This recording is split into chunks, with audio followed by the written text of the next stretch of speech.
Hello, horror fans, and welcome back to Dead by Daylight. In this episode, I'm going to cover the twins lore. A pair of conjoined twins, Charlotte and Victor Deshays, formed an emotional bond like none other. The unlikeliness of their successful birth in the 17th century could be described as miraculous, yet it immediately brought about their life of persecution.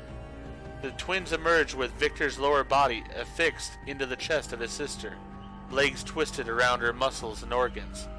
He was smaller than Charlotte, grown as if he were an appendage of her body rather than a fully formed boy. As the newborn screeched, so did the midwife who delivered them, running from the home yelling of a demon birthed by a witch. So began the hunting of Charlotte, Victor, and their mother Madeline. The coming years were fleeting memories for the twins, yet they were the closest thing to a normal life they would know. The journey with their mother was what they believed all children underwent, the games of running and hiding through France's countryside being an ordinary occurrence.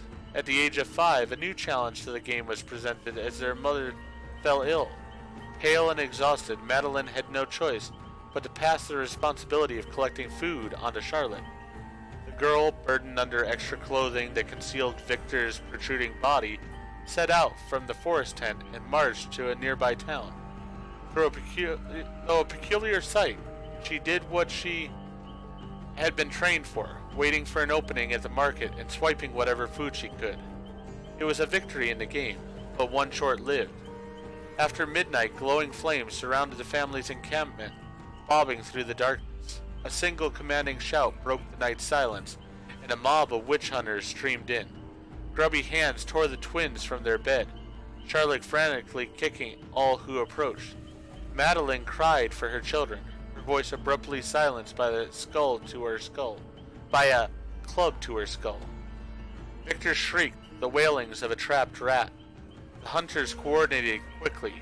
A judge on hand declared Madeline guilty of witchcraft, evidenced by her demon spawn. Within minutes they shackled her unconscious body to a tree, surrounding her feet with dry twigs and moss. As she awoke, she did not struggle, only begged her children to turn away. They would be given no choice. The twins were forced to watch as the torch was lit, and they watched as the flames leapt up their mother's skirt, charring and sizzling her flesh. They watched as fat dripped from her body and her face bubbled and twisted. They watched until the screams that tore her vocal cords were no more, and all that was left was the crackling of embers and a nauseating stench. Whatever joy and goodness were in them died with their mother. Caged and transported to an old wooden temple, they were sold to a secretive group clad in dark cloaks. Victor reacted with ferocity of a rabid beast at any who approached, clawing and biting. The only solace that could calm him was the embrace of his sister. Charlotte, bitter and hateful to all but her brother, found purpose in being his protector. Within the temple they were exposed to unusual experiments for years, some cruel, many simply baffling.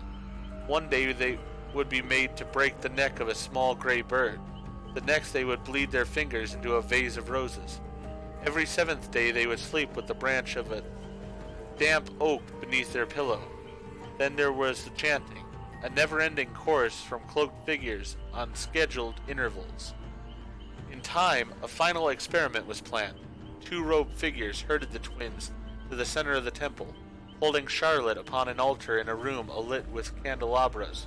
The wrinkled face of a man peered from under his hood, placing a hand on the forehead of each twin, making careful examination of their skulls. "Memento mori," he uttered as he withdrew a shining blade. Charlotte rolled to her side, shifting her brother off the altar. With a screech, he stretched his arm as far as he could, knocking the candelabra to the ground. The flames took to the dry wood immediately. They swept over the floor, igniting the black robes that brushed against it. Screams of agony pierced the chaos, invigorating Charlotte.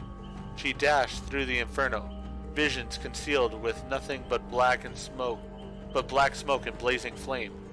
A painful heaviness filled her lungs. No exit could be found, every step leading to overwhelming heat.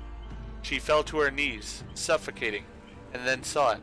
Sunlight, trees. She stumbled from the fire into dewy grass. Without looking back, she ran into the forest until she collapsed. When Charlotte opened her eyes, she reached for Victor's hand. He made no attempt to budge. His body hung helplessly from her torso. She clasped his face, stared into his sad, still eyes. The movement she was accustomed to, his body pulling at her skin, his legs prodding at the cavity in her chest, were no more. Victor was dead. Charlotte had no choice but to continue moving as she mourned, fearing black cloaks and witch hunters were prowling. She concealed her brother's corpse under her clothing and marched for the sewers of a nearby city. There she set up camp, merging often to steal whatever food she could, resorting to raiding barns for pig slop when desperation set in. Throughout the years, Victor's corpse rotted as his limbs oozed and blackened, yet his body demonstrated resistance to complete decomposition, as if his sister's blood still coursed through him. Protecting his lifeless body became Charlotte's sole reason for being, refusing to ever be separated from the only family she had left. Life in her teenage years was a game of survival. Her hatred for humanity grew each day under the realization they would never leave her be. No matter how many died during her botched robberies and desperate attempts to escape, there would always be more to pursue and sling words of condemnation at her. Monster, demon, witch. And it was the Black Cloaks who were the worst of them. Their hunt for her was unending, forcing her to constantly abandon shelter and run. For years, Charlotte fled, drawing blood out of necessity, cradling her long-dead brother in the night. During a frigid winter, her body began to break down. Food was scarce, and the refuge of rickety shacks were no use against freezing temperatures. Sickle in hand, she sheltered near her campfire in the woods, not knowing if the Black Cloaks would take her back to the cold before the cold did. As frost crystallized around her nostrils and her lips took a gentle blue hue, Charlotte felt something she had never experienced: acceptance. She closed her eyes, opening herself to the serenity of death, when a shriek, shrill and vicious, pierced her ears. Victor spasmed and flailed from her chest, a cloud of fog encompassing him. Before she could react, he spilled from her in a bloody pile, landing on the snow and running. Pulling herself from the edge of death, she gave chase. Calling his name, she ran through the forest until her legs could hardly carry her, until finally, within her view was Victor, sitting at the edge of a thick fog. His face twisted and feral, screamed as a dark hooded figure emerged from the fog and grabbed his arm and seized him. The serenity that had crept into Charlotte was extinguished, replaced with seething hatred and rage she had depended on for so long. With a tight grip on her sickle, she charged into the fog and prepared to eviscerate any who set foot near her brother. If you enjoyed the story, please go ahead and click that like button. And if you've not already, please subscribe to the channel and click the bell icon so that you're aware when I produce new videos in the future. Thank you, and hope to see you all in the fog.